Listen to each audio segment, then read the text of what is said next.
Então esse território é um território sagrado, um território originário para os povos indígenas daqui da região, né, que são os Guarani e os Caigangue, que são povos da região sul. E a gente fez um reencontro com esse território. O primeiro contato foi em 2017, quando a gente identificou o local. E a partir daí a gente começou então a construir a possibilidade de a gente fazer um reencontro, de fazer uma retomada do espaço físico, né, para a gente voltar ao nosso local de origem. E a gente foi entrar na área só em 2021, foi no dia 9 de agosto, Dia Internacional dos Povos Indígenas. Atualmente a gente está em 10 famílias, são 36 pessoas, 15 são crianças, né, abaixo de 14 anos.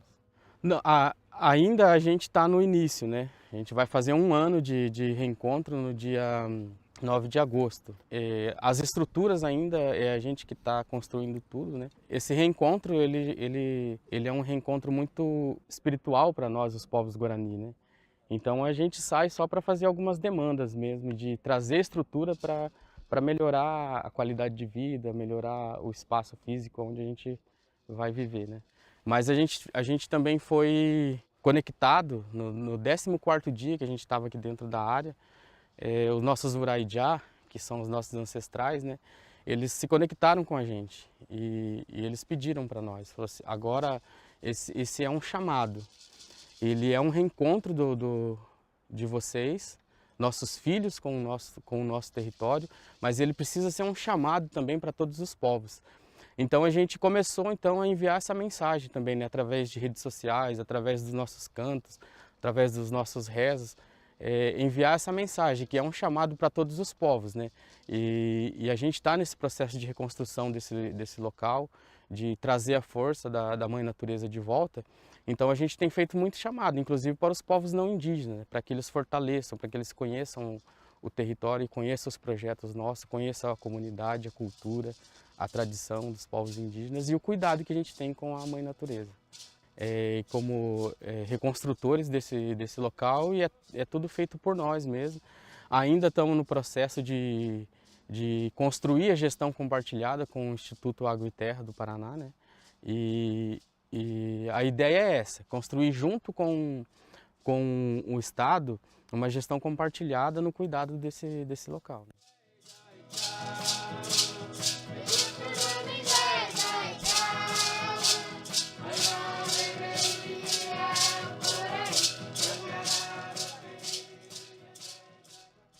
A mídia alternativa, ela consegue talvez alcançar a essência de um determinado assunto, porque falando da mídia nativa ON, é uma mídia que procura passar a realidade, o real, o natural daquilo que está acontecendo, não seleciona informações para poder depois estar divulgando. Então a gente procura passar e aproveitar desse espaço, dessa tecnologia para estar levando a todo momento o que é real de fato, não selecionar apenas partes daquele assunto.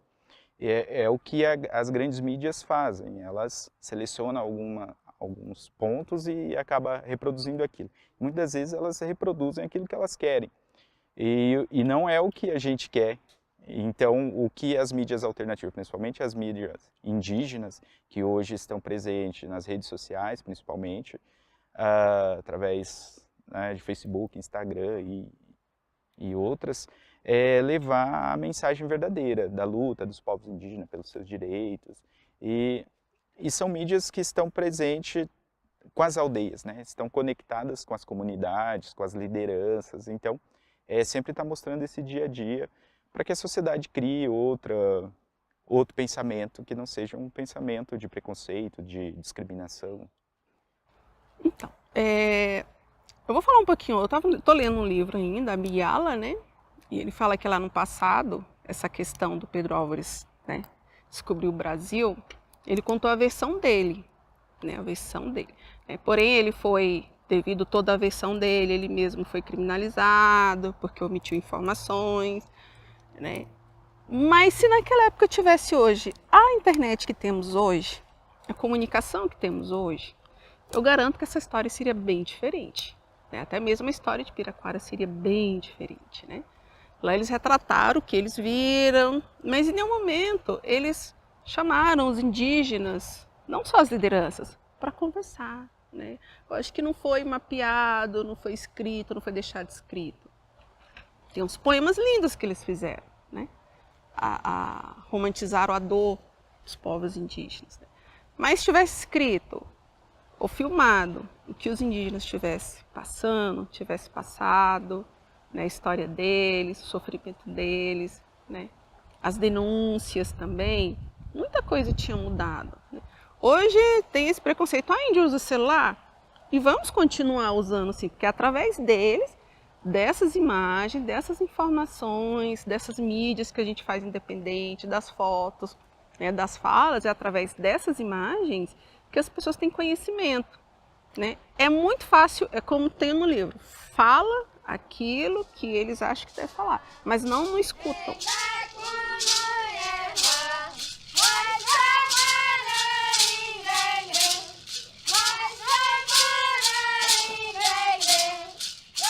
Eu digo para você assim que eu fui o tipo da pessoa assim que quando eu cheguei aqui em Curitiba, eu disse assim, Curitiba nunca mais vai ser igual com a minha presença aqui. E eu procurei trabalhar para isso, procurei lutar para isso. Mas uma das coisas assim que eu queria passar para vocês é que assim, eu nunca falava que eu era indígena. Eu sempre entrava nos empregos, nas empresas, as pessoas ficavam meio desconfiadas, mas nunca me falavam. Alguns diziam, mas o nome cretano é alemão, não é italiano, não é inglês, você é indígena. Eu falava, não sou indígena. Porque quando eu contava que eu era indígena, tinha muito bullying na época, né? Muita piadinha, porque índio é vagabundo, porque índio é preguiçoso. Então eu procurava não falar isso. Só que dentro das empresas que eu trabalhava, eu dava o melhor de mim, daqui a pouco eu estava melhor do que todos aqueles que eu tinha entrado. Aí eu contava, eu sou índio. E eu não sou diferente de vocês, não. Eu consigo fazer as mesmas funções que vocês fazem, ainda melhor que vocês ainda, com mais dedicação, né, com mais responsabilidade. Então, todas as empresas que eu trabalhei aqui em Curitiba, eu tive dificuldade. E eu sempre tenho aquela frase, tipo, com preconceito, você tem celular? Eu falo, não, eu tô usando uma mandioca pra gravar. Tipo, porque eu vi uma indígena que, tipo, ela levou o preconceito como uma brincadeira. E daí, tipo, eu não gosto de levar o preconceito como se fosse uma coisa ruim. Aí, tipo, eu levo como uma coisa engraçada. Eu pego e falo, não, eu tô pendurada numa árvore com uma mandioca na mão.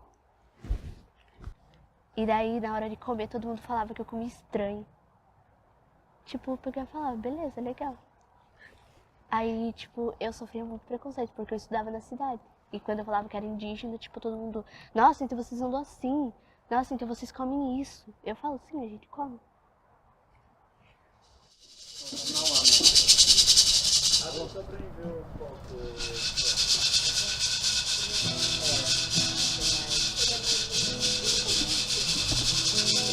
E a gente indígena, quando você vai para um local, que nem eu fui trabalhar num hospital que era referência regional, recém-formado, então não tinha prática na área da enfermagem na época. Então você sempre vai com aquele medo, e a gente às vezes sente das pessoas um certo, tipo 50% parece que você vai dar errado naquilo, sabe? Então você sempre vai com isso, e aí você vai com uma vontade sempre superior de que você tem que superar aquilo que eles estão pensando de você, para você se sair melhor. Então você sempre se dedica um pouco mais, se esforça um pouco mais. Um comentário que eu até recentemente eu relatei, quando eu trabalhava no hospital, eu estava fazendo a faculdade e no intervalo eu lia alguma coisa da faculdade, porque eu tinha aula à noite, trabalhava à tarde. Eu estava com o notebook, vendo a disciplina da aula para poder ir para aula à noite. E um anestesista que eu trabalhava, ele passou, né, brincando, assim, um tom de brincadeira. Ele disse, tá vendo? Por isso que tem que asfaltar toda a Amazônia, onde já se viu índio com notebook, né? Então, assim, foi uma coisa que mais me marcou, assim, em relação, às vezes, foi uma brincadeira, mas pode, né, se a gente pensar muito bem, teve um som, sim, preconceituoso, né, porque tem aquela imagem que a gente tem que ficar, né, ali, vivendo, né, como antigamente, né, como os nossos povos viviam antigamente, sem acesso à tecnologia, sem poder cursar um curso superior, não ter acesso a um celular, né, essas coisas. Então, assim, foi, né, uma brincadeira, mas uma coisa que me marcou bastante, assim, né, nesse sentido. Eu queria ser mesmo dentista e também eu queria muito poder fazer, começar meio que a ser blogueira, fazer vídeo na internet. Queria também começar a fazer esse tipo de coisa. E também queria, estava pensando também, se eu gostar, eu vou também tentar fazer o curso de pedagogia, porque eu gosto bastante de criança, esse tipo assim. Eu acho que com muita luta, do jeito que minha tia sempre fala, que do jeito que ela, para se formar essas coisas, elas tiveram que ter muita luta, ser bastante forte para conseguir se formar. Eu acho que eu também, e também com a minha família, tudo apoiando, tudo ajudando, daí acho que dá bastante força também. A gente ali todos juntos para tentar fazer para mim tentar me formar também. Acho que eu vou conseguir, sim.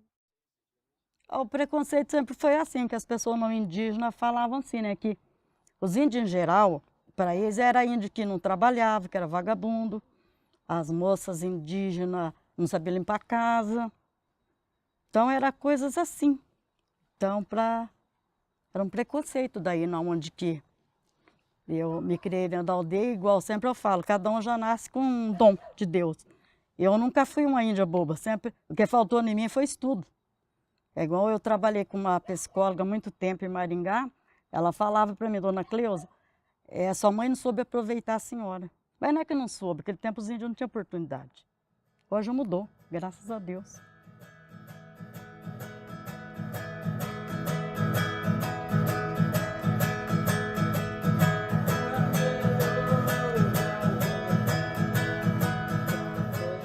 A pessoa não vai chegar na minha cara e falar alguma coisa, né? Até porque eu tenho uma postura que geralmente quem me conhece já sabe que, como assim, né? Então, assim, eu respeito todas as pessoas, eu sinto a dor do outro, eu sempre me coloco no lugar do outro, né? É uma coisa é meu. Então, tipo, se alguém fizer algo para alguém próximo de mim, eu vou entrar na luta do outro que está sofrendo. E eu vou tentar fazer algo para poder ajudar.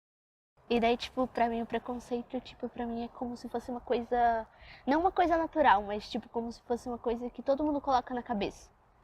Mas, tipo, eu levo da boa. Tipo, todo mundo pode falar o que quiser, porque eles não viram minha história e não viram meu sofrimento pra falar. E daí, tipo, eu deixo passar. Porque até eles descobrirem, igual a tia Isabel falou, vai demorar uns 30 anos. Mas pra mim demora mais de 100 anos. Tipo, pra eles descobrir o que eu passei, pra descobrir o que eu vivi, pra descobrir o que eu vi.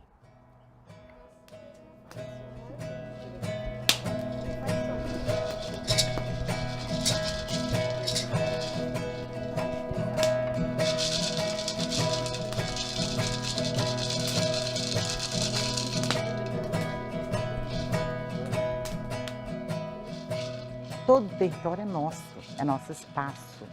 Então nós já começamos nessas mudanças, né, de território e não uma aldeia, e estamos trabalhando para a gente, quem sabe a gente conseguir mudar várias ideias de vários parentes, né, de várias pessoas que lidam com os indígenas e as demais.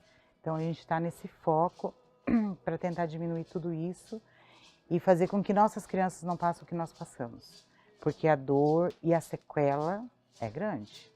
Então a gente precisa, sim, fazer um futuro diferente, né? Mudar e fazer com que as pessoas nos respeitem, tenham um olhar diferente para a gente, com todo esse respeito, porque eu sou indígena, não ando pelada, não preciso andar com cocar o tempo todo, eu não preciso de nada, eu posso usar o que eu quiser, eu uso minha pulseira, eu uso um brinquinho que é bijuteria, eu faço o que eu quero. Eu tenho o direito de ser o que eu quero, eu tenho o direito de viver o que eu quiser viver. E eu não vou deixar de ser indígena. E as pessoas precisam entender isso. Eu posso estudar, eu posso ter um diploma. E eu não deixo de ser indígena. O conhecimento do não indígena não vai diminuir o que eu sou, né? O carro, ou seja o que for que eu conquistar, isso não muda. Eu sou indígena, isso está no meu sangue, está na minha cultura, está em todo o meu modo de viver. E as pessoas precisam, sabe, com urgência, entender isso. Que a gente não precisa estar dentro do mato, pelado, né? Da maneira que o povo acha que tem que ser indígena com arco e flecha o tempo todo. Não, a gente pode ser o que a gente quiser ser. E eu sempre disse, eu vou ser o que eu quiser, independente do que acham, do que falam, eu não me importo mais. Essas coisas eu não absorvo mais, eu não me importo com a opinião das outras pessoas que não são construtivas, para mim eu deleto. Então hoje eu consigo fazer uma separação das coisas e absorver o que é bom, o que não é para mim. Também não vai mais me abater, porque eu aprendi a ser resistente, ser forte e vou fazer o que eu achar. Se eu quiser usar uma roupinha da moda, vou usar, e daí? Ninguém tem nada a ver com a minha roupa, ninguém tem nada a ver com o que eu estou fazendo. Então essa é a minha vida. Sou indígena, vou para shopping, vou para praia, vou para... e acabou. Ninguém vai falar o que eu tenho que fazer ou o que eu tenho que ser. Então o indígena é isso, cara. A gente tem o direito de ser o que a gente quiser ser.